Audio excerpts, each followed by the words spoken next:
Hello guys, magandang gabi Los Angeles, California at magandang umaga naman po dyan sa Pilipinas. So, matagal po tayong hindi nakagawa ng vlog dahil po sa busy po tayo guys. Siyempre busy po tayo sa trabaho. So, heto kararating lang po natin and kasama ko rin yung mga anak ko, asawa ko, family bonding po. Sinundo nila ako sa work and then dumiretso po kami, may binili sa labas and then nag-dinner na rin po sa labas.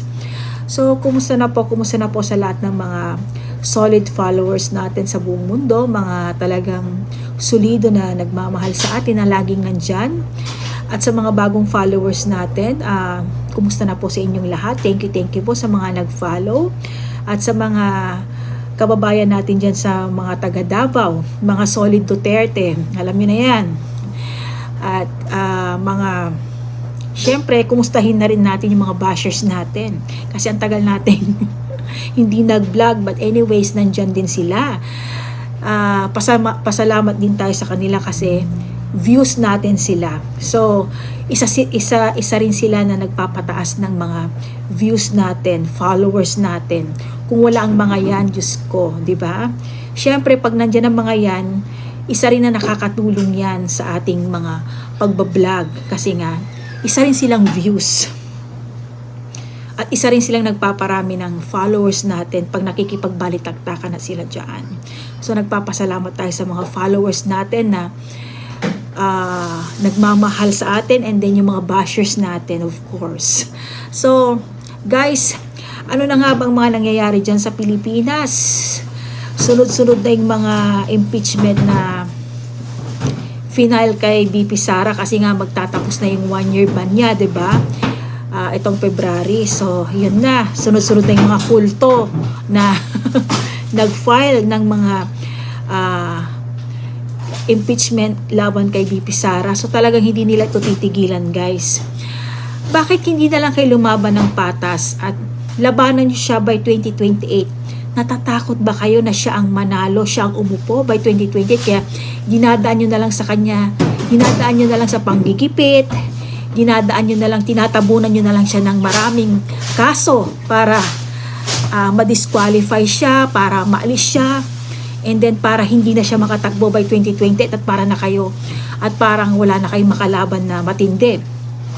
Kasi nga kung pagbabasihan nyo guys, kung gayon ng eleksyon, talagang wala kayong panalo kahit sa 2028 pa guys. So kahit na buntunan nyo siya ng napakaraming kaso, impeachment doon, impeachment dito, buhay na buhay yung mga kulto na nag-file ng impeachment. Diyos ko. Isa pa, yung si Tota Sen dyan, Diyos ko.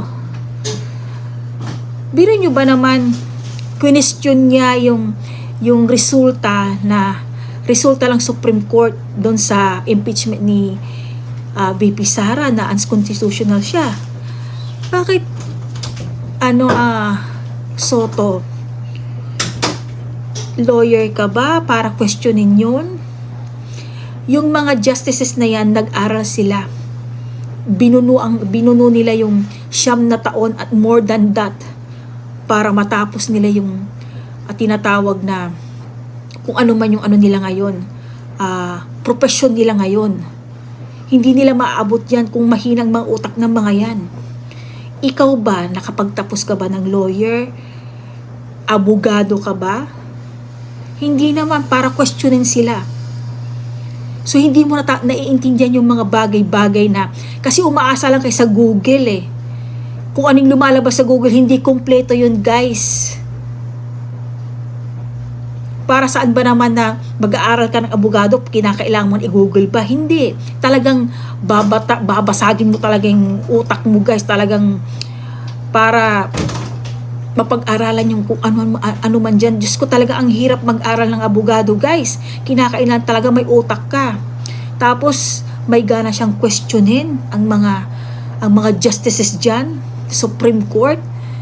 Parang nakakapang alam mo, sa totoo lang, hindi ka na nakakatuwa, Tota Sen. Sa totoo lang,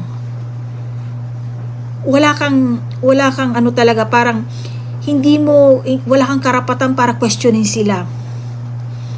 Hindi ko ba alam bakit ito ang Senate President ng Senado diyan. Marami namang abogado kung tutuusin. Nakarapat dapat sa pwesto na yan, pero siya talaga ang nilagay diyan. Paano alam niyo na, 'di ba? So sa mga nangyayari diyan, as in talagang pinagtatawanan na po ang Pilipinas. Bukod sa hindi abogado yung nilagay sa Senado na diyan sa Senate President na yan, walang kaalam-alam, kundi dapat nasa ano ka lang sa Bulaga Hindi ka karapat dapat din sa pwesto mo. Dapat nag-retire ka na, sa totoo lang. Hindi ko ba alam, yung questionin mo ang kapasidad ng Supreme Court, yan ni si Laila de Lima. Yung singiwi-ngiwi din, yung isa rin na congressman na lalaki na, ewan ko ba kung ano ba yun, 50-50 ba yun? Kini-question nila yung desisyon ng Supreme Court. Bakit?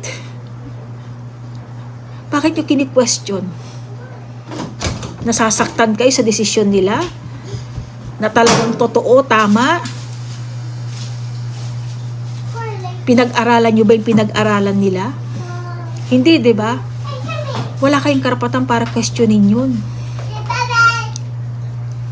Pinagtatawanan tayo talaga sa buong mundo dahil sa mga ginagawa nyo. Hindi na karapat dapat yan. Ang dami na ngang buhaya, ang dami na ngang kung ano man dyan na nangyayari. Tapos yung mga politiko pa, akala mo kung sino nagmamagaling at kini-question pa nila yung naging desisyon ng Supreme Court. Tama naman ang desisyon nila Gusto niyo lang kasi talaga ma-impeach si Sara, yun ang totoo dyan. Kasi takot kayong kalabanin siya dahil alam yung talo kayo. Kahit na sinong iharap nyo, tanggapin nyo man ito o hindi, talagang panalo si Sara. Huwag nyo lang siyang gugurgurin. Dahil kahit anong gawin nyo, kahit na talagang siya ang panalo, guys. Maraming suporta si Sara. Maraming solid Duterte.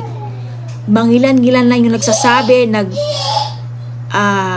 kinamumuhian siya, kesyo lustay daw, kesyo drug lord daw sila, kesyo corrupt daw sila. Pero kabaliktaran yung lahat. Kabaliktaran yung lahat, guys. Maraming nagmamahal buong mundo sa mga pamilya Duterte. So, kayong mga hindi naniniwala sa kanila, wala akong pakialam sa inyo. Opinion ko to, bahala kayo sa buhay nyo.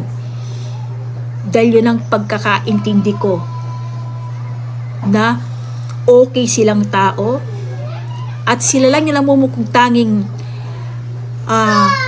nung panahon ng tatay niya, naging ligtas yung lumabas ng gabi. Bilang magulang ako, napatunayan ko yan na napakaligtas. Ligtas ang anak mo na lumabas ng gabi nang walang pag-aalinlangan dahil takot yung mga adik, sumuko na sila. Yan ang legacy ng mga Duterte, guys, kaya minamahal sila dahil alam ng mga tao na may nagawa sila, guys. Hindi tulad ng mga nakaupo ngayon. Bahala kayo sa buhay nyo. Magalit kayo hanggat gusto nyo. Alam ko naman maraming galit dyan. Pero kunti lang naman kayo kumpara sa mga DDS na sinasabihan yung DD shit. Mga ob-ob. Parang akala nyo naman ang tali-talino nyo. But anyways, guys, yun ang masasabi ko, guys. Kahit nasaan kayo pumunta, walang tatalo sa Duterte dahil mahal na mahal nila ito. Kayong mga namumuy sa kanila, bahala kayo. Manggalaiti kayo sa galit. Wala akong pakialam sa inyo. Yun lamang, guys. Maraming salamat. God bless Philippines. God bless America. Love, love, love. Happy lang.